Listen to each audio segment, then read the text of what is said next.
Warming up into the spring market this year, the market saw a 6-month low in existing home sales, a 7.2% drop, as buyers struggled to find a home amid rising prices and low inventory. I'm Bill Kuklinski, and this is the March Market Update.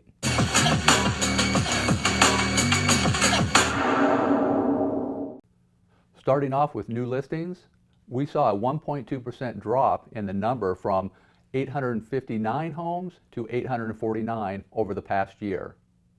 Pending sales also dropped this time 3% from 737 homes to 715.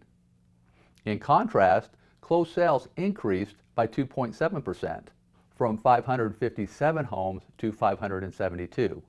A positive for sellers this month, inventory spent less time on the market, a 26.1% drop from 23 days in 2021 to 17 days this year.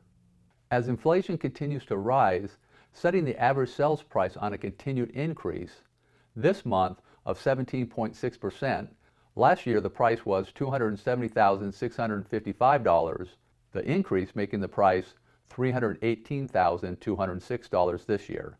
Supply continues its decrease in comparison to demand, with inventory taking a 27.8% drop from 673 homes to 486.